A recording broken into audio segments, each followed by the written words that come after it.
Hello once again, this is James. Welcome to my Microsoft Excel videos. Today we are going to look at some core features of Excel. Among these is what we call removing duplicates. You may, for example, have entered some data and you might by mistake tried to enter data and you end up creating duplicates. Like in this case, I have this being duplicated with this.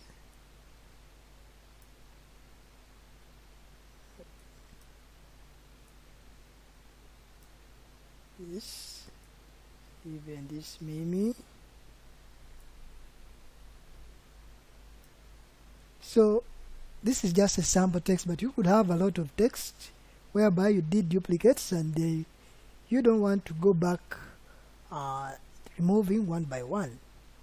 So what do you do in this case? We employ the services of the remove duplicates feature.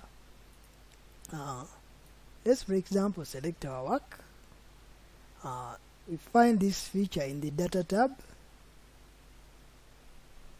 Then in the data tools, somewhere here is where you find the remove duplicates feature.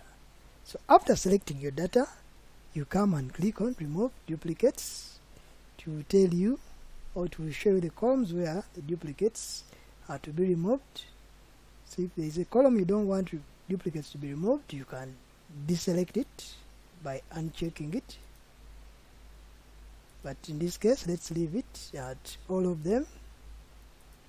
Let's zoom in a bit.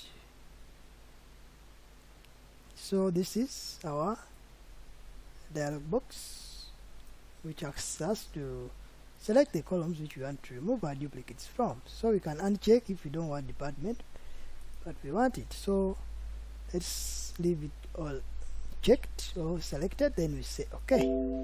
So it will tell us that 2 duplicate values were found and removed. 8 unique values remain.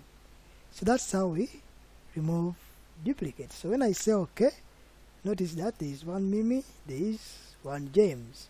The rest of the duplicates have been removed. So if you had a lot of data and you had made erroneous entries by replicating or reproducing the same fields or the same records, you can enjoy the services of the remove duplicates feature from Excel found in the data tab. The other feature we want to look at is known as the text to column feature. It's the neighbor to remove duplicates. How does this work, or what do we want from this feature? For example, when I look at this data here, you find that this could be like, this is maybe results, and the different results for the different subjects. Maybe if this is one subject and somebody got 5, another subject somebody got a B, another subject somebody got an A, like that. And we wanted each of them separated to a different column. How do we do that? So that's when the text to column feature comes in. How do we do this? We shall highlight that column by clicking on top of where it is. Click there to highlight it. Then we go back to our data tab.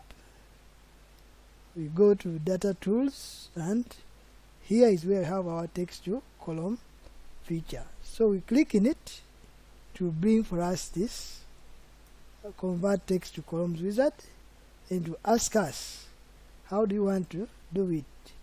Limited characters such as commas or tabs space in each field, we don't have that. So fields are aligned in columns with spaces between them, and yes, they have spaces between them, so that is the feature we choose. So we shall say next. You'll see it's already breaking it, showing you a preview of how the data will look after. Then you go next to still show you that this will be in the Geno format. That's how it's going to bring it in the Geno number format. We looked at number formats in an earlier video. Then we click finish and we say okay.